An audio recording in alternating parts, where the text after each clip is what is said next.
Yes, hello once again, and thanks for taking the time to come back to Classic Dirt Bike TV.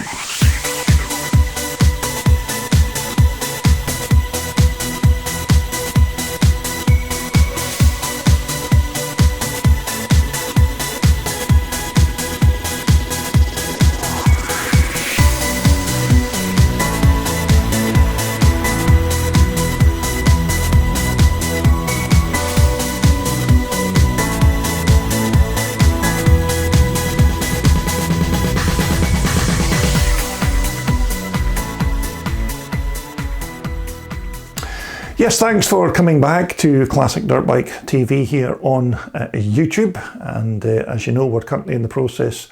of sifting through all of the footage from this year's 2025 Telford Classic Dirt Bike Show. And we've already posted parts 1 and 2. And once again, thanks to everybody who took the time to watch those first 2 episodes. And of course, for your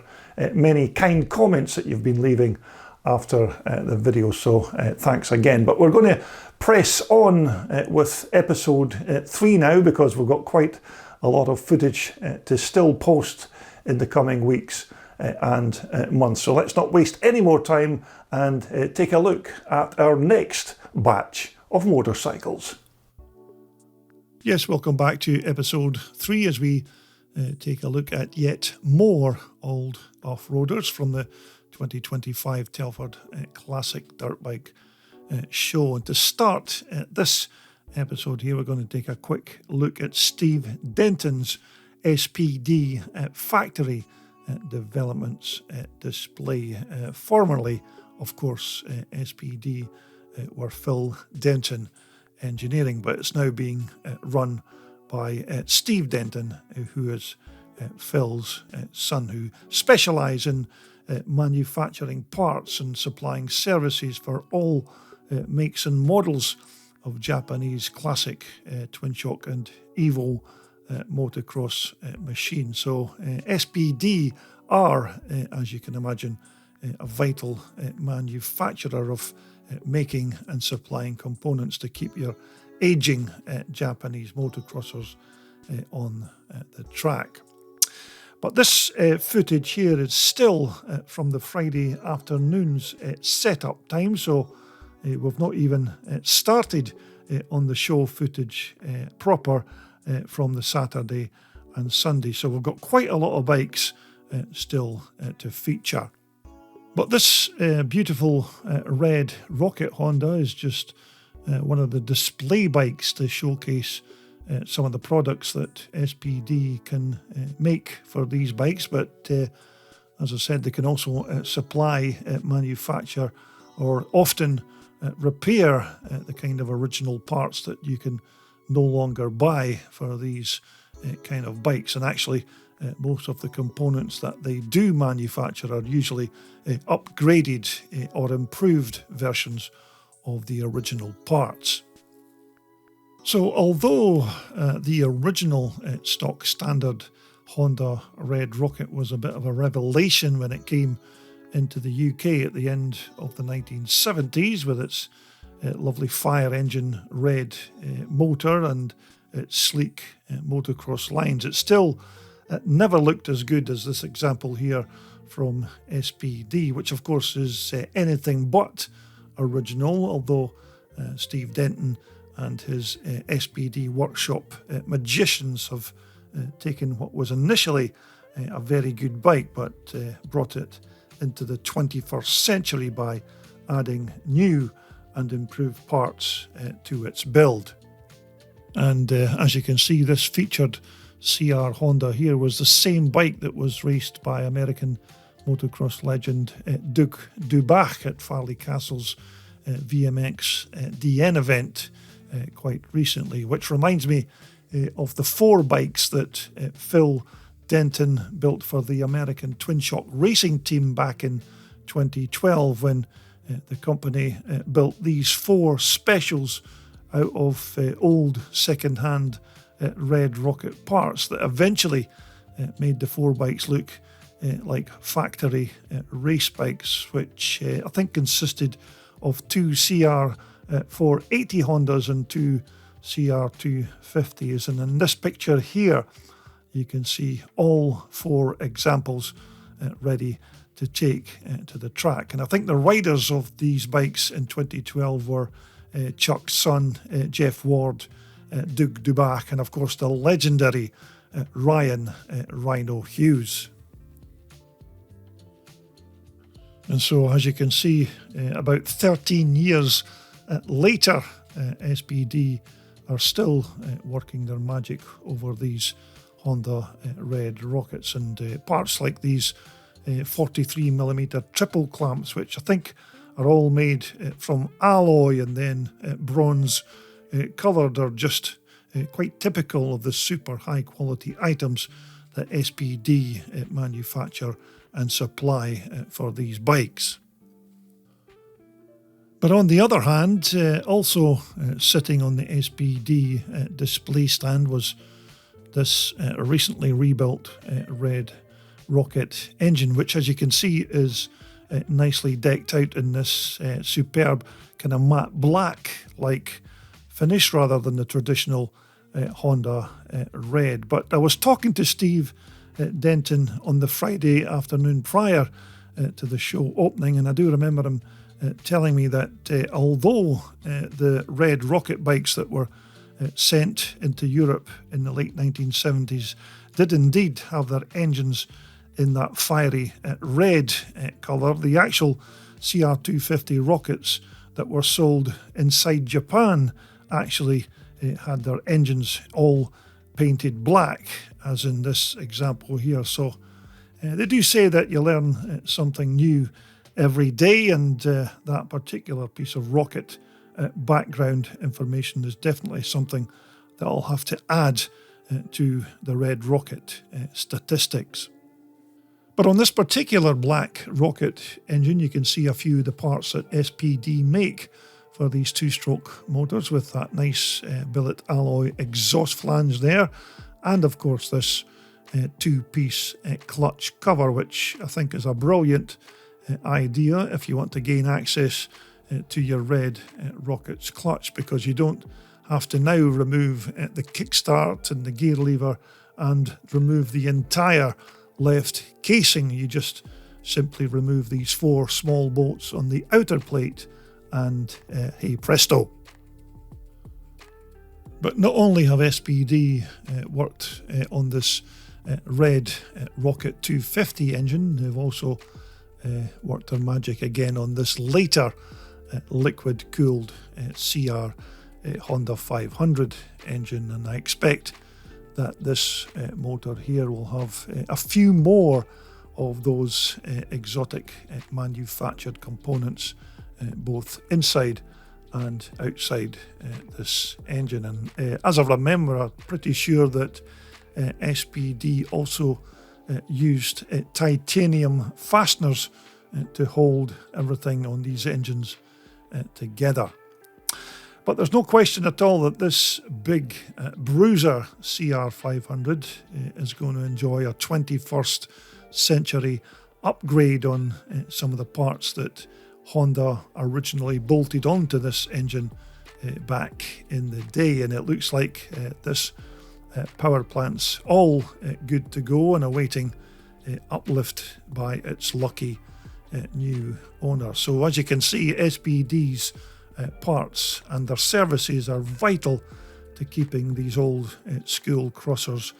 on the racetrack. But if you want to know a little bit more about the parts and the services that SPD provide, their website is usually a very good starting point to gain that little bit more information. Okay, so next up we're going to visit my old mate Felipe and his old Nobblies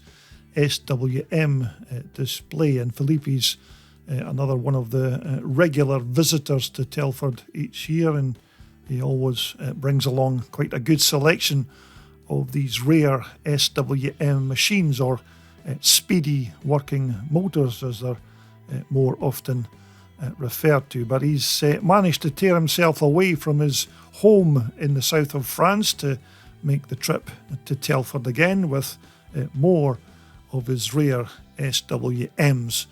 in tow. And so this year, the bike that we're going to focus on is Felipe's 1980 SWM 125, which is a super rare TF2 model, and Felipe's prepared this one here so that Michael Simmons can ride this bike in this year's 125 Twin Shock Cup series, because as far as I know, there aren't any SWMs currently taking part in the 125 Twin Shock series, so it'll be good to see another one of these rare Italian stallions take to the track once again. But straight away you can see just how great a condition this bike's in, and naturally I think it's had a recent restoration done by Felipe, because he's always known as the SWM man, because there's nothing that he doesn't know or can do when it comes to these twin shock off-roaders. And as I said, this featured bike is a very rare 125 from 1980. But on the other hand, as rare as this bike is, almost all of the SWMs were powered at one time by these Austrian-made Rotax two-stroke motors, and although it does say SWM there on the engine casing, it's still essentially a Rotax engine, and this one again is one of the rare six-speeder models. But in terms of their reliability and their performance, these Rotax two-strokes were virtually indestructible, which is exactly why they were chosen to power a lot of the other European dirt bikes of the 1970s and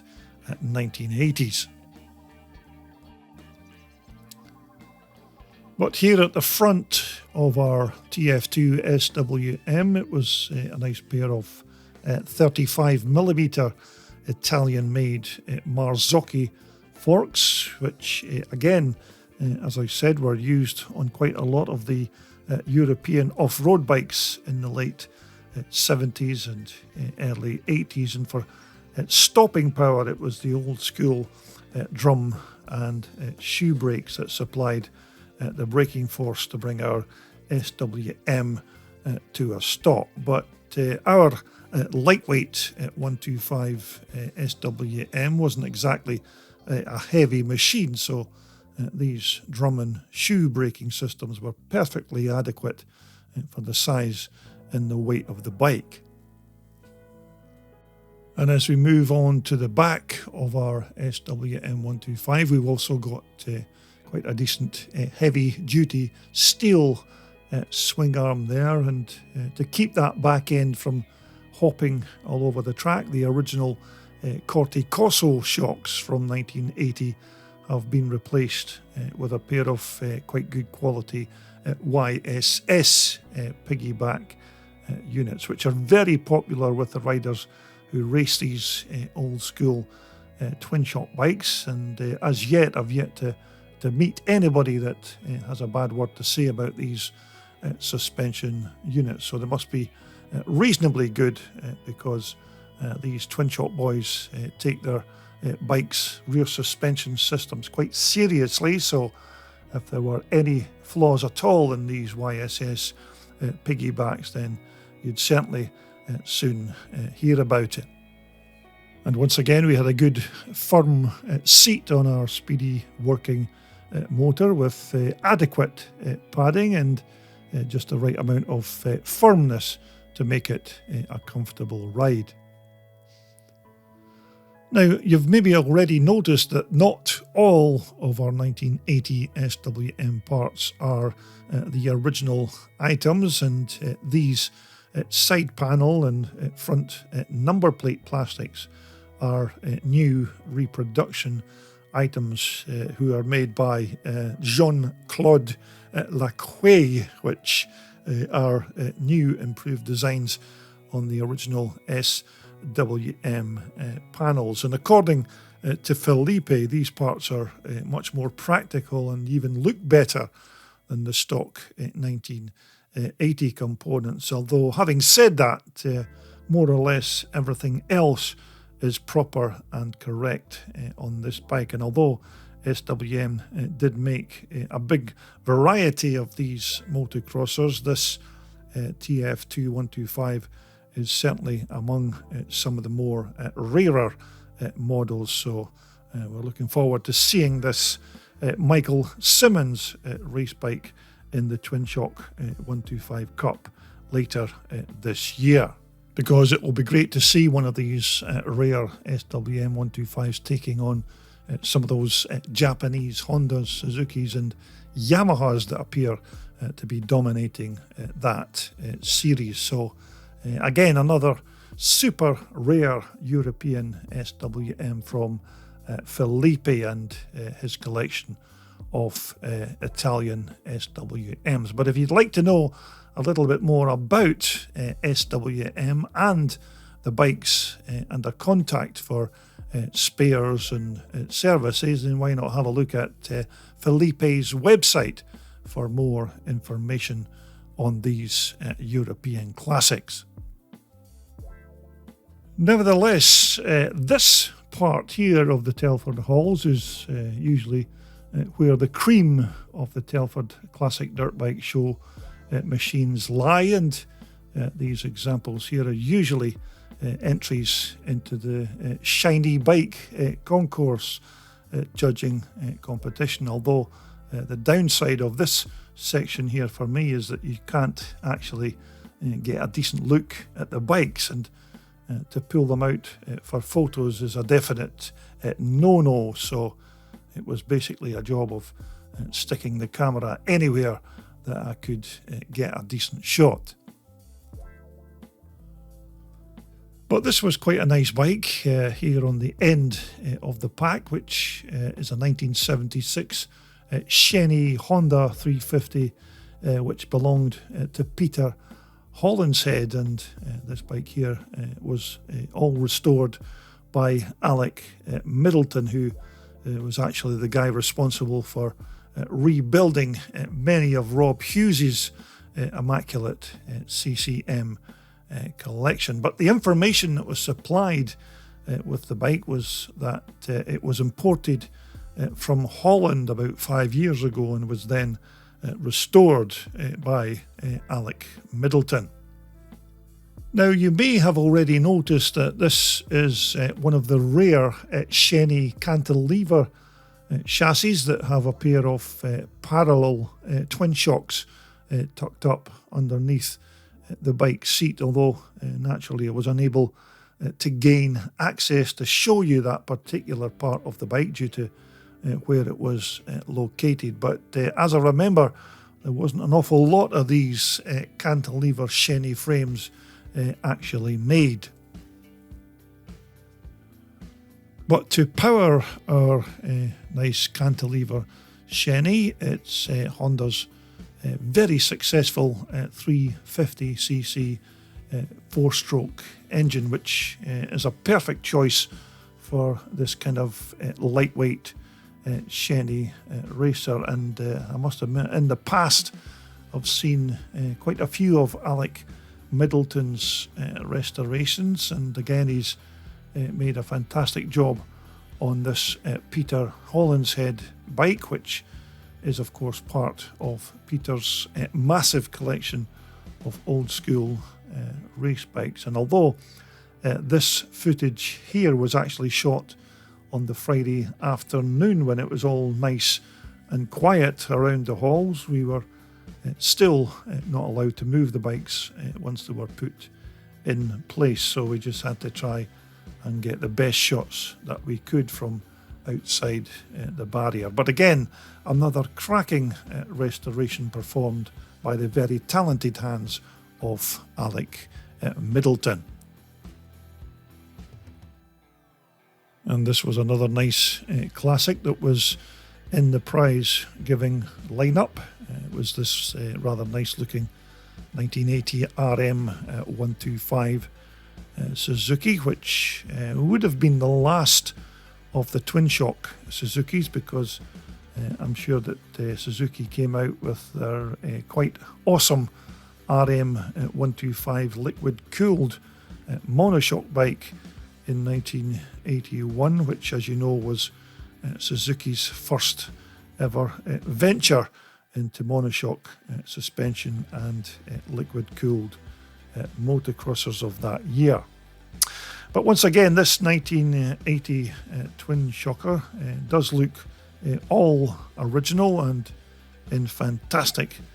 condition, and this is well worthy if this bike did indeed win a prize on the day of the show. And another nice classic included this superb 1979 KTM 400 GS enduro bike that belonged to Tony Grange. And the story behind this particular KTM racer was that the bike at one time belonged to a man called Carol Milner, who used it in enduro racing, and he also used it in I think it was the 1980 or 1981 International 6 days event, which eventually led to Mr. Milner to get himself a work stride, and so its current owner Tony Grange then bought the bike from Carol Milner, and Tony's now owned this machine for the last 41 years. However, I'm quite sure that Tony's had this bike restored recently, because it's in immaculate condition, and I expect that it's quite rare as well, because you just don't see many of these older KTM twin shockers still taking part in vintage racing nowadays, which is a bit of a shame really, because back in the day these KTMs were damn good bikes and very competitive as well. So maybe it's just that there aren't too many of these older twin shock KTMs left, or maybe parts aren't that easy to find now. But either way, it's still great to see one in the flesh again, and I suspect that Tony's 400 here isn't a regular visitor to racing on the track because of its current condition. But who cares actually? I think it's much more important that we can still see these older twin shockers, even if it's at these kind of bike shows. But when you talk about interesting bikes, this is another one that was shoehorned into the Concourse queue, and this bike here is a 2020 Rickman flat tracker that's been powered by a 1980 Yamaha XS 650 4-stroke twin cylinder engine. And as you can see, this is another special build, and for me personally, the very first Rickman Matisse that I've ever come across that's got the XS Yamaha engine in the frame. But this was another perfect example of one of those bikes that you'd just love to have been able to pull out from the lineup and have a really good look at it, because it was another interesting build that the owners put together. But I do remember reading some of the text that went with the bike, and the owner did say that he kept the original electric start on the Yamaha engine,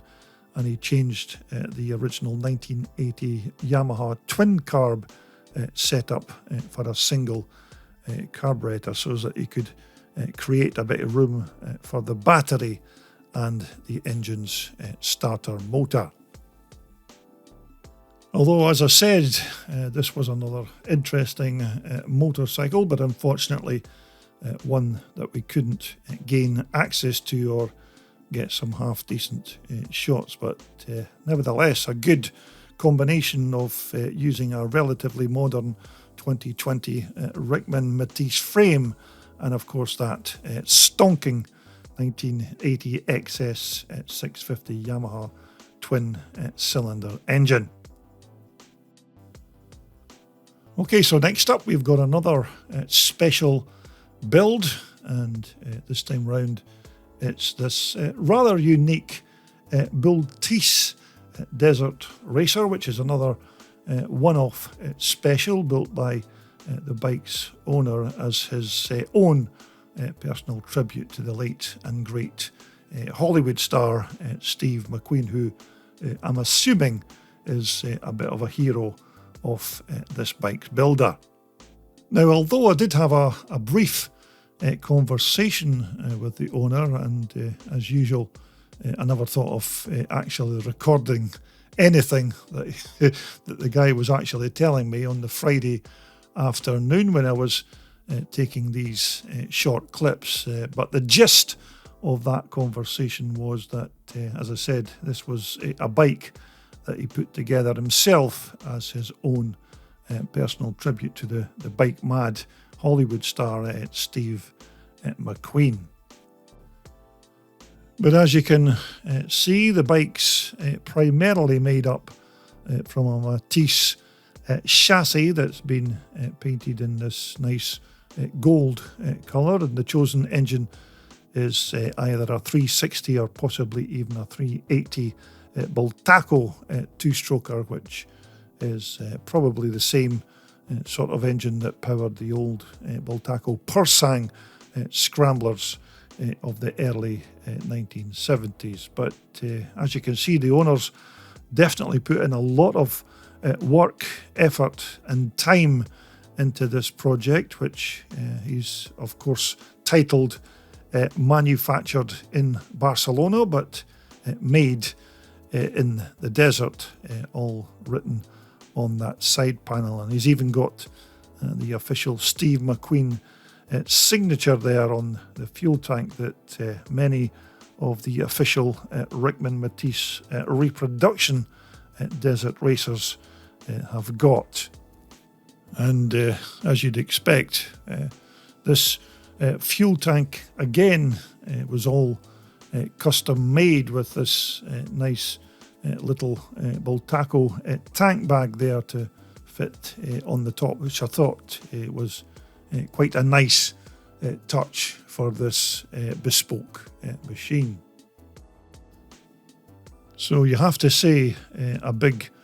well done to the owner. He's made a brilliant job of this bike, but whether he actually uses it at any kind of enduro or other vintage race events, I don't actually know. But he's even kept Steve McQueen's racing number 278 there, which of course was the number that Steve used when he was doing those big international ISDT races all over Europe when he was riding his trusty Triumph. But having said that, as I mentioned, there were many unique and exotic bikes in this part of the Telford halls, and it would have been quite good to just been able to dig them out individually and give them some of the time and exposure that they most fully deserve, because these were among some of the prize winners over the course of the 2 days of Telford 2025. But whether or not our bespoke Bultisse McQueen actually won any accolades on the day, I don't actually know. But again, another very unique bike and well put together, but more importantly, a very fitting tribute to the great man. However, also as part of this lineup of exotic two-wheelers was this lovely Villiers-powered trials bike, which was yet another one of the examples that were supplied by the guys at Drayton Frames.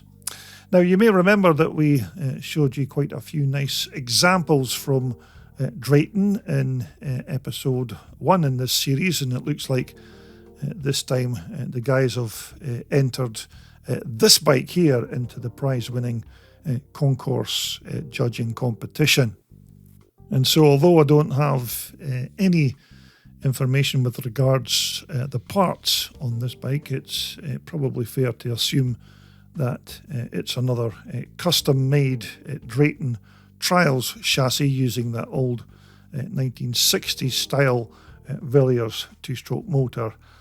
to power it. And although having said that, this particular Villiers engine here is probably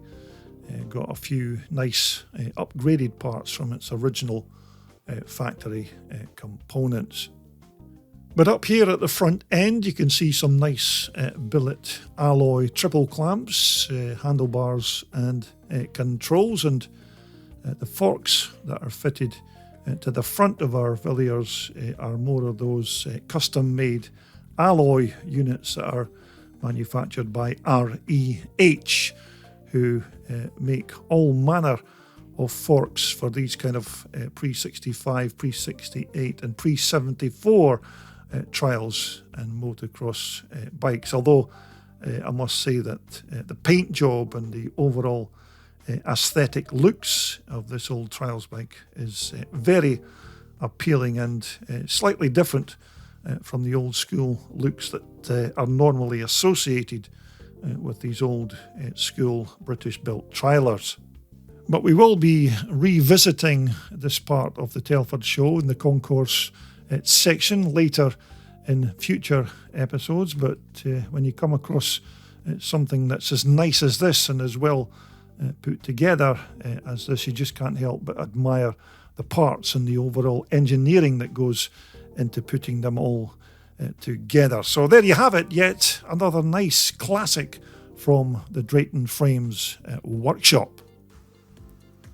Right, so these are just a few of the bikes that will be coming up in episode 4 from Telford. So we've still got a ton of machines to feature from this year's show. So make sure that you hit that like button or simply subscribe to my channel in order that you don't miss out on future videos. So thanks again for watching, and until the next time, it's cheerio for now.